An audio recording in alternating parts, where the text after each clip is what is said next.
शुरू करा दे बेनामी संपत्ति मामले में अजीत पवार को बड़ी राहत मिल गई है।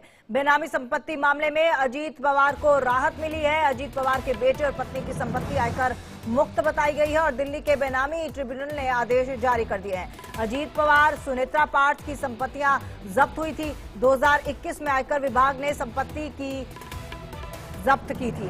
हम आपको बता दें कि आईटी डिपार्टमेंट की तरफ से रेड डाली गई थी 2021 में, जब अजीत पवार की संपत्तियां जो थी वो जब्त कर ली गई थी।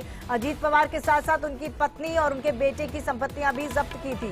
लेकिन अब माना जा सकता है कि अजीत पवार को एक बड़ी राहत मिली है। उनकी जो संपत्ति थी वो रिलीज कर दी गई है और माना यह जा रहा है कि जो छानबीन हुई है, जो पूछताछ हुई है, जांच में किसी तरह की कोई भी ट्रांजैक्शन में अनियमितता नहीं पाई गई है, जिसके बाद अजीत पवार की संपत्ति को रिलीज कर दिया गया है। उनके बेटे और उनकी पत्नी की संपत्ति को भी रिलीज कर दिया गया है। हम आपको बता दें कि किसी तरह की कोई अनियमितता जो इस मुद्दे पर है वो नहीं पाई गई। किसी तरह का कोई ट्रांजैक्शन ऐसा नहीं हुआ जो गैर कानूनी हो, जिसके मद्देनजर अब ये फैसला लिया गया है कि उनकी तमाम जो संपत्तियां जो जब्त की थी वो रिलीज कर दी जाएंगी। तो एक अच्छी खबर कहा जा सकता है अजीत पवार के लिए और एक बड़ी राहत है, क्योंकि 2 दिन पहले ही अजीत पवार जो हैं वो डिप्टी सीएम बनते हैं और डिप्टी सीएम बनने के 2 दिन बाद ये अच्छी खबर अजीत पवार के खेमे में। हमारे साथ अभिषेक शर्मा लाइव जुड़ चुके हैं ज्यादा जानकारी के साथ। अभिषेक, 2 दिन पहले डिप्टी सीएम की शपथ लेते हैं और 2 दिन बाद एक बड़ी राहत अजीत पवार को मिलती हुई नजर आ रही है।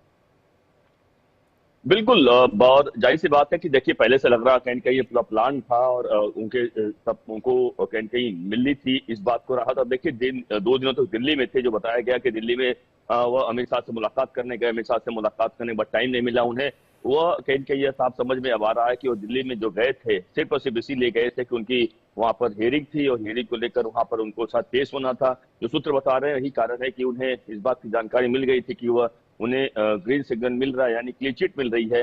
और यही कारण है कि देखिए अजीत पवार के जो रुख में काफी बदलाव भी आया, काफी वो खुश दिखाई पड़ रहे थे। आप देखा होगा आपने। तो आप देखिए खुद से वो चल कहकर जब प्रेस कॉन्फ्रेंस हो रहा था, कह रहे थे मैं तो शपथ लेने वाला हूँ, एक ना सीधे शपथ ले या ना ले मुझे मालूम नहीं है। तो ये तमाम ऐसी बातें उन्होंने कही जिससे साफ समझ में आता है कि किस तरीके से वह काफी खुश दिखाई पड़ रहे थे। और अब चूंकि यह खबर की सामने आई चुकी है कि वह 1-2 नहीं करीब 1000 करोड़ के आसपास की उनकी संपत्ति जब्त की गई थी मुंबई सहित। मुंबई के अलावा गोवा में उनका एक बड़ा फार्म हाउस था, उसे जब्त किया गया था। उसके अलावा कई सारे ऐसे प्रॉपर्टीज को जब्त किया गया था। कहीं कहीं वह अब प्रॉपर्टी उनके और उनके पत्नी और उनके बेटे के नाम पर थी। तो काफी बड़ी राहत बिल्कुल अजीत पवार के लिए मिलती हुई दिखाई पड़ रही है। बिल्कुल। अभिषेक, जहां तक मुझे याद है आईटी डिपार्टमेंट की तरफ से एक बार फिर से मामले की जांच करने को लेकर याचिका भी दी गई थी। उस याचिका को कोर्ट ने खारिज कर दिया है। बिल्कुल, देखिए बिल्कुल सही कहा है। ट्रिब्यूनल मामला होता है और उस पर मामले को लेकर जब रेड डाली गई थी तो काफी बड़े उस वक्त बवाल मचा था। और यह बात साफ है कि जब आईटी विभाग की तरफ से जब इसमें क्लीन चिट देने की बात सामने आ रही थी तो कहीं कहीं उसमें फिर से एक मामला सामने आया। तो देखिए लंबी सुनवाई चली। उनके प्रशांत पाटिल जो कि उनके वकील हैं इस मामले के अजीत पवार के, उन्हें प्रशांत पाटिल ने ट्रिब्यूनल के सामने काफी सारी डिटेल दिया और डिटेल के बाद उन्हें समझाने में कहीं सफल रहे कि नहीं, जो उनके खिलाफ आरोप लगाया गया आरोप गलत आरोप है, उन्हें फंसाया जा रहा है, उनका कोई लेना देना इस प्रॉपर्टी से नहीं है।